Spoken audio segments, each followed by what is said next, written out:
Classification of memory. Now हम detail में पढ़ने जा रहे हैं मेमोरी की क्लासिफिकेशन। सो बेटा we are done with memory.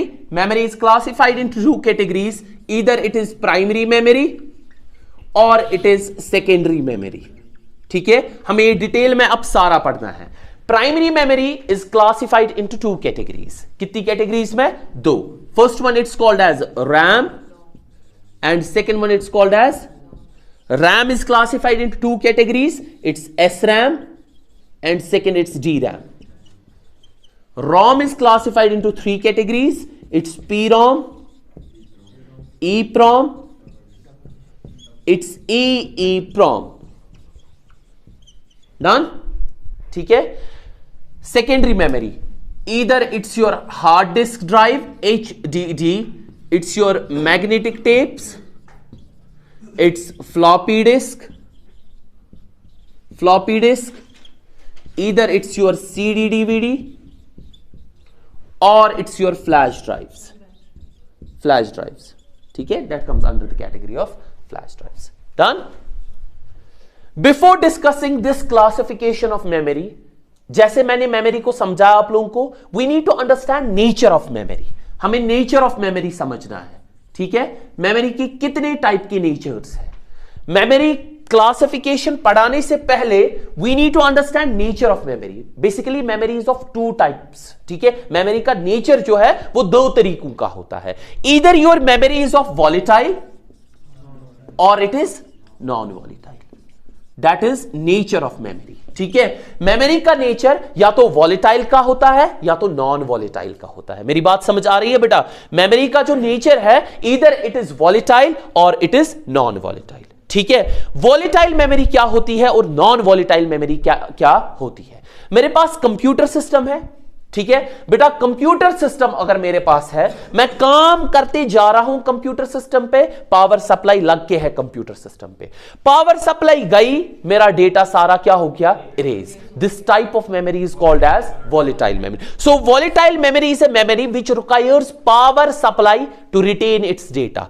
जिस मेमोरी को चलाने के लिए पावर सप्लाई की जरूरत होती है, जिस मेमोरी को हमें स्टोर कराने के लिए डेटा को पावर सप्लाई की जरूरत होती है, that memory is called as volatile memory. So volatile memory is a type of memory which works on power supply, जो हमारे पावर सप्लाई पे काम करती है। और ये मेमोरी तब तक ही ऑन होती है जब तक पावर सप्लाई क्या होता है? On. Once power supply off, volatile memory भी ऑफ। बेटा मेरी बात समझ आ रही है? Will be moving towards non volatile memory. बेटा नॉन वॉलेटाइल मेमोरी वो मेमोरी होती है, ठीक है, जिसके लिए पावर सप्लाई की जरूरत नहीं होती है। It retains its data. अगर पावर सप्लाई हमारे पास होगी भी नहीं, ये तब भी अपने अंदर डेटा को स्टोर करके रख सकता है। So there are two natures of memory, first one that is volatile and second one that is non volatile. Volatile memory वो मेमोरी कहलाती है जिसके लिए पावर सप्लाई का होना जरूरी है। It retains its data until and unless there is power supply. But for the memory जिसके लिए पावर सप्लाई की जरूरत नहीं होती है to retain its data, that's called as non-volatile memory. So we have two natures of memory, either it's volatile or it is non-volatile. Am I clear with this thing, volatile and non-volatile? Am I clear? We will be moving towards classifications of memory now. ठीक है, सो बेटा अभी हमने थोड़ा एक point पढ़ा, just में पढ़ा, जब भी हम बात करते थे प्राइमरी मेमोरी की। सो मैंने कहा प्राइमरी मेमोरी एक ऐसी मेमोरी है जो डायरेक्टली कनेक्टेड है किसके साथ? सीपीयू, या जिसका डायरेक्ट एक्सेस किसके साथ है? First of all will be discussing primary memory, after that will be moving towards secondary memory. So बेटा whenever I am talking about primary memory is a memory which has direct access with CPU और which is directly connected with the CPU। ठीक है, सो पहला point primary memory का आप यही लिखोगे कि it has direct access primary memory, it has direct access to CPU। ठीक है, दूसरा पॉइंट, इस मेमोरी को हम मेन मेमोरी भी कहते हैं। ठीक है, this memory is called as main memory. I am talking about primary memory. ठीक है बेटा, इस मेमोरी को हम मेन मेमोरी भी कहते हैं। इस मेमोरी को मैं सेमीकंडक्टर मेमोरी भी कहता हूं, सेमीकंडक्टर मेमोरी भी कहता हूं। ठीक है, सेमीकंडक्टर मेमोरी भी कहता हूं। ठीक है, सेमीकंडक्टर मेमोरी भी कहता हूं। इसको मैं वर्किंग मेमोरी ऑफ कंप्यूटर भी कहता हूं। वर्किंग मेमोरी ऑफ कंप्यूटर भी कहता हूं, वर्किंग मेमोरी ऑफ कंप्यूटर भी कहता हूं। Remember one thing, computer cannot run without primary memory. ठीक है, computer cannot run without primary memory. अगर मेरे कंप्यूटर में प्राइमरी मेमोरी नहीं है, मेरा कंप्यूटर चल नहीं सकता है। ठीक है, सो बेटा मैं बात कर रहा हूं किसकी? प्राइमरी मेमोरी की। This memory is called as main memory, semiconductor memory, working memory. Direct access है सीपीयू के साथ, डायरेक्ट कनेक्टेड भी होती है सीपीयू के साथ, और ये वो मेमोरी है जिसके बगैर मेरा कंप्यूटर सिस्टम चलेगा नहीं। ठीक है, am I clear with this thing? So this is primary memory. Will be moving towards the types of primary memory. First of all let's make clear with RAM. ठीक है, let us first discuss RAM. It stands for, very good, it stands for random access memory. RAM stands for random access memory। और एक बात याद रखोगे आप, primary memory का ये जो खैर मैं रैम पे जब आऊंगा मैं ये बोल दूंगा। पहला पॉइंट रैम का, RAM is random access memory. RAM is random access memory and it is of which nature? Volatile. Very good, volatile. What does that mean? ये नो, वॉलेटाइल मींस कि ये तब तक ही चलेगा जब तक पावर सप्लाई क्या है? On. Once power supply off, RAM भी क्या हो जाएगी? Off. So it's of volatile nature. ठीक है, RAM stands for random access memory. ठीक है, it's of volatile nature. It is also known as read and write memory. Read and write memory, RAM की मैं बेटा बात कर रहा हूं। It's also known as read and write memory. You will remember this RAM is temporary memory। Temporary memory. बेटा temporary अब क्यों रैम को कहते हैं? हमने पहला ही पॉइंट देखा, रैम जो है किस नेचर की है? Volatile. That means power supply जब तक है रैम भी ऑन है, पावर सप्लाई ऑफ रैम भी on. This makes it a temporary. ठीक है, यानी डेटा हमें लॉन्ग टाइम तक रिटेन नहीं रह सकता है, उतने ही टाइम तक डेटा रिटेन रहेगा जब तक पावर सप्लाई ऑन है, पावर सप्लाई ऑफ, रैम भी off. So this feature makes it as a temporary memory. So it is not of permanent memory, it is temporary memory. So it is temporary memory. ठीक है, it is temporary memory. और क्या हमने लिखा इसमें? Read and write. It's also known as read and write memory. RAM is of temporary nature, volatile nature. अब RAM के दो टाइप्स, पहला वाला एस रैम और दूसरा वाला P RAM. Very good, S RAM and D RAM. Whenever I'm talking about SRAM, it stands for static RAM, static random access memory, and DRAM means dynamic random access memory। ठीक है, static random access memory and DRAM for dynamic random access memory। So बेटा सबसे पहले हम dynamic ही पढ़ेंगे। There are two types of RAM. First one that is dynamic random access memory and second one that is static random access memory। Dynamic random access memory and static random access memory। बेटा RAM is of two types, first one that is static and second one that is dynamic। So सबसे पहले जो हम बेटा पढ़ने जा रहे हैं that is dynamic random access memory। It is made up of memory cells। Dynamic memory जो है वो memory cells की बन के होती है। It's made up of memory cells।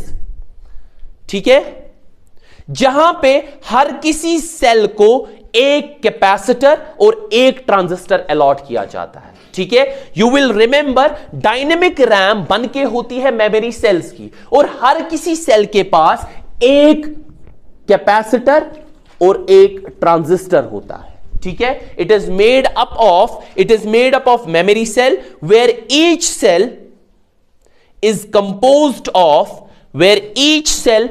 composed of one capacitor and one transistor। बेटा मैं फिर से रिपीट कर रहा हूं, डायनेमिक रैम बनके होती है मेमोरी सेल्स की, और हर किसी सेल के पास एक कैपेसिटर और एक ट्रांजिस्टर होता है। हर किसी सेल के पास एक कैपेसिटर और एक ट्रांजिस्टर होता है। ठीक है, डी रैम जो है ये स्लोवर है, डी रैम स्लोवर है, लेस एक्सपेंसिव है और लेस स्पेस भी ऑक्यूपाई करती है, less space on computer's motherboard.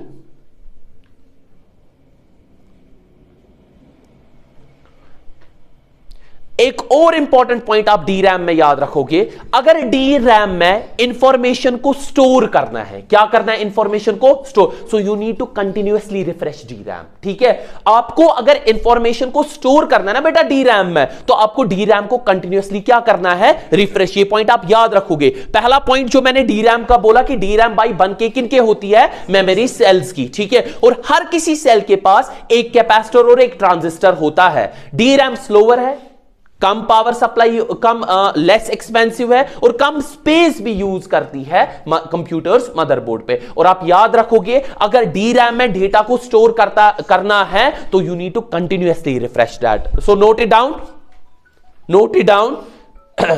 D RAM must be refreshed continuously, D RAM must be refreshed continuously, D RAM must be refreshed continuously to store information.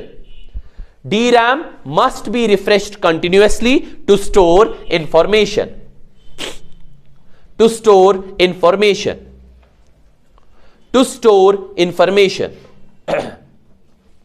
Done with DRAM, we'll be moving towards which? SRAM. ठीक है, SRAM. It stands for static RAM. इस RAM का मतलब क्या है? Static RAM. ठीक है, static RAM. It retains the data. It retains the data as long as the power is provided. यानी किस नेचर की है? Volatile. Very good. It retains its data as long as the power is provided. उनमें भी यही होता है। ठीक है, जो भी मेमोरी जो भी होगी, चाहे आप लैपटॉप में यूज करो, चाहे आप कंप्यूटर सिस्टम में यूज करो या डिवाइस में यूज करो, नेचर इनका ऐसा ही होता है। जी बेटा, नॉन वॉलेटाइल वो भी है, ये है ना रैम ही जब वॉलेटाइल है ना तो ये सारा ही वॉलेटाइल बन जाता है। ठीक है, रैम ना वॉलेटाइल यिमते बनन पाने ही वॉलेटाइल। अच्छा ठीक, जी बेटा, ये सारा मेन मेमोरी में ही रहता है, ये सारा main memory, because primary memory जो है वो क्या है, मेन मेमोरी। ठीक है, ये सारा मेन मेमोरी में ही रहता है, यू स्टोर मेन मेमोरी। ठीक है, ये सारा मेन में, once you are done with main memory तब जाके आपको सेकेंडरी मेमोरी में चला जाता है, चाहे आपका हार्ड डिस्क है, चाहे आपका फ्लॉपी डिस्क है, ये सारा ये पोर्शन प्राइमरी मेमोरी का ना, जो भी डेटा यहां पे काम करता है वो मेन मेमोरी में ही रहता है। Once you are done with this thing तब जाके ये सेकेंडरी स्टोरेज में स्टोर। हाँ, तो इसीलिए तो मेन मेमोरी तब तक ही एक्टिव है ना जब तक आपकी पावर सप्लाई है। ठीक है, मेन मेमोरी तब तक ही एक्टिव है जब तक ये है ना डी रैम हमारे पास या एस रैम। अभी आप देखोगे इन दोनों में से एक एज एक्ट करेगी एज अ कैश मेमोरी, एक करेगी act as a main memory. ठीक है, so basically this all is a type of main memory, ये सारा मेन मेमोरी के साथ ही आ जाता है। सो हम बात किसकी कर रहे थे, स्टैटिक मेमोरी की। डी रैम में हमने देखा कि डी रैम बन के होती है मेमोरी चिप्स की, और हर किसी मेमोरी चिप के पास एक ट्रांजिस्टर और एक कैपेसिटर होता है। लेकिन यहां पे क्या होता है एस रैम में, note it down, S RAM uses multiple transistors for each memory cell. For each memory cell, it does not use capacitor. ठीक है, सो SRAM में कैपेसिटर होता ही नहीं है, हर किसी मेमोरी सेल में मल्टीपल ट्रांजिस्टर्स होते हैं, कैपेसिटर यहां पे होता ही नहीं है। और एक इंपॉर्टेंट चीज हमने देखा, डी रैम में जब हमें डेटा को स्टोर करना है तो हमें डी रैम को क्या करना है, कंटिन्यूअसली रिफ्रेश, यहां पे कंटिन्यूअसली रिफ्रेश नहीं करना है। सो जो हमारे पास SRAM है, SRAM को हमें कंटिन्यूअसली रिफ्रेश करना नहीं, we need not to refresh continuously to store data. अब SRAM कैसे हम यूज कर सकते हो, DRAM कैसे हम यूज कर सकते हैं। SRAM is used as cache memory, cache memory, हाँ कैश मेमोरी, CACHE, और DRAM हम यूज करते हैं एज मेन मेमोरी। ठीक है, अभी हमें कैश मेमोरी पढ़ना भी है, कैश मेमोरी। Cash, CACHE। और याद रखोगे बेटा, जब भी हम बात करते हैं एस मेमोरी, एस रैम की, एस रैम एक्सपेंसिव है as compare to D RAM. ठीक है, एस रैम एक्सपेंसिव है as compare to D RAM, और एस रैम फास्टर भी है as compare to D RAM. Done with this thing, we are remaining with cache memory. We'll be discussing this cache memory by today. So this was about your RAM and this was about your SRAM and DRAM. SRAM है क्या, DRAM क्या है, SRAM कहां पे use होती है, DRAM कहां पे यूज होती है, कौन सी फास्टर है, कौन सी स्लोअर है, कौन सी चीपर है, ठीक है, वो भी हमने देखा, कौन सी एक्सपेंसिव है। We'll be moving towards ROM, ठीक है।